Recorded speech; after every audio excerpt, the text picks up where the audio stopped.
Pemirsa, indeks harga saham gabungan belum berhasil menguat semenjak pembukaan perdagangan sampai penutupan perdagangan di sesi satu hari ini. Apa saja yang menjadi faktor yang membuat IHSG belum berhasil menguat dan apakah arah pergerakannya bisa berbalik menguat di sesi kedua nanti? Kita akan segera bergabung dengan Jessica Wulandari langsung dari studio Bursa Efek Indonesia untuk informasi selengkapnya. Jessica, apa yang menyebabkan IHSG masih melemah sepanjang hari ini dan apakah masih ada kemungkinan penguatan di sesi kedua nanti, Jessica? Mercy, untuk pergerakan indeks harga saham gabungan selama perdagangan sesi 1 betul sekali berada di teritori negatif dan hingga perdagangan sesi kedua nanti pun masih diprediksi akan terkonsolidasi dan cenderung melemah. Untuk penutupan perdagangan sesi 1 hari ini turunnya 0,33% di level 6.784 dengan trading value atau nilai transaksi yang berada di kisaran 5 triliun. Kalau kami pantau pergerakan indeks harga saham gabungan secara top losers dari LQ45 yang memimpin pelemahan pada siang hari ini. Yang pertama adalah saham Elang Mahkota yang turunnya 2,7%, kemudian ada Kalbe Farma yang juga melemah 0,95%, Astra International yang terkoreksi 2,47%, Unilever Indonesia yang turun 1,68% dan Adaro Energy yang juga ikut dalam top losers LQ45 dan ditutup melemah 0,69% pada penutupan perdagangan sesi 1 hari ini.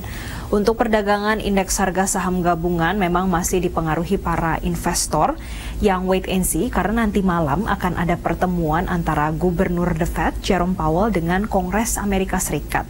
Dengan adanya pertemuan ini diharapkan akan ada kejelasan bagaimana The Fed akan mengambil keputusan suku bunga acuannya untuk bulan Maret 2023 dan juga pandangan The Fed terkait pertumbuhan ekonomi di Amerika dan juga secara global. Dan sejalan menunggu adanya pertemuan dari Jerome Powell dan juga Kongres di Amerika Serikat nanti malam dan besok, para investor saat ini juga masih wait and see. Ini pada data ketenaga kerjaan non-farm payroll di Amerika Serikat yang akan dirilis pada Jumat mendatang. Dan kalau kita berkaca, pada bulan Januari memang terjadi peningkatan penambahan pekerjaan sebanyak 517.000 penambahan pekerjaan. Dan untuk bulan Februari diprediksi juga masih ada peningkatan. Dan dengan adanya data ketenaga kerjaan non-farm payrolls ini akan memberikan arah bagi The Fed di bulan Maret ini apakah akan agresif atau akan lebih dovish untuk menaikkan suku bunga acuannya. Dan melihat dengan adanya perkiraan kalau non-farm payrolls untuk bulan Februari ini akan meningkat, maka para investor mempricing saat ini kisaran suku bunga The Fed setidaknya akan ada di rentang 4 hingga 5% untuk tahun 2023. Kemudian Mercy, kalau kita melihat pergerakan indeks harga saham gabungan tidak banyak dipengaruhi dengan adanya sentimen dari dalam negeri yang mana Bank Indonesia sudah merilis terkait dengan cadangan devisa untuk bulan Februari 2023. Untuk cadangan devisa pada bulan Februari ini naik dibandingkan bulan Januari. Di bulan Februari posisinya di level 140,3 miliar dolar Amerika Serikat atau ini lebih tinggi dibandingkan Januari yang posisinya berada di level 139,4 miliar dolar Amerika Serikat. Dan kita juga lihat bagaimana perkembangan indeks harga saham gabungan selama perdagangan sesi 1 ini tidak sejalan dengan pergerakan bursa secara regional. Karena pada siang hari ini kami pantau pergerakan bursa regional justru semuanya berada di teritori positif.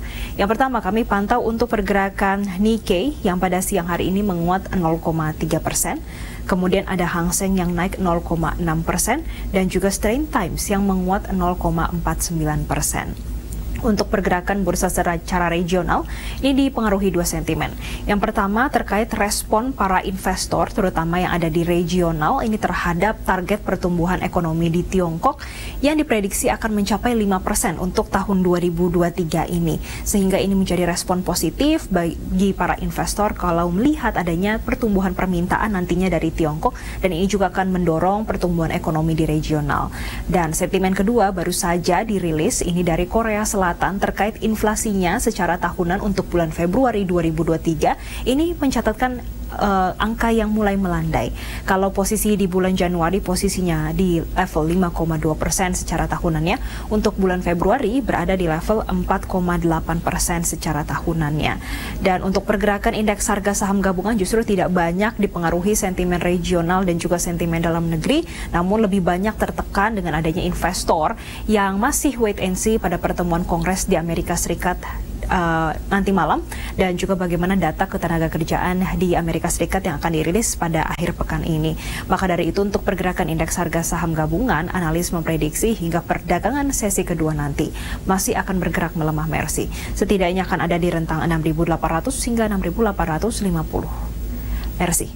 Ya, Jessica, pelaku pasar masih wait and see pidato Jerome Powell di hadapan Kongres nanti malam. Ini bagaimana dampaknya pada nilai tukar rupiah dan juga harga-harga komoditas? Mercy, kalau kami pantau pergerakan nilai tukar rupiah pada siang hari ini juga kembali mencatatkan pelemahan.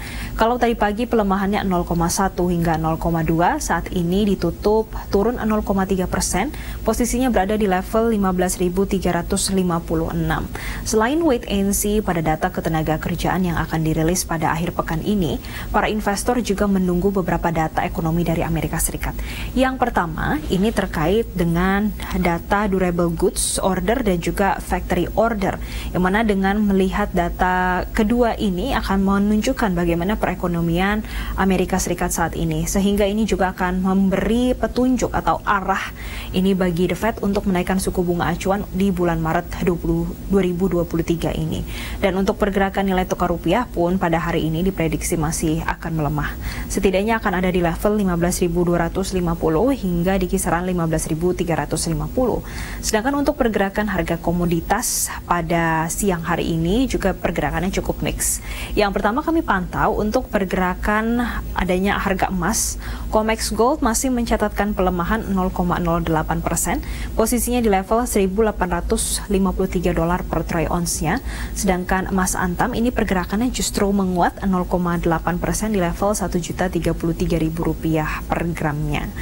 Dan kalau kami pantau untuk pergerakan harga minyak mentah dunia pada siang hari ini sudah kembali mencatatkan penguatan setelah kemarin ini terkoreksi cukup dalam. Pada siang hari ini untuk minyak mentah WTI menguatnya 0,25% di level $80 per barrelnya, sedangkan Brent posisinya menguat 0,27% ke level $86 per barrelnya. Dan kita akan pantau, Mercy, bagaimana pergerakan indeks harga saham gabungan, nilai tukar rupiah dan juga sejumlah harga komoditas, karena masih banyak sekali data yang ditunggu oleh para investor hingga perdagangan sesi kedua nanti. Mercy. Terima kasih Jessica Wulandari untuk laporan Anda langsung dari studio Bursa Efek Indonesia. Selamat kembali bertugas.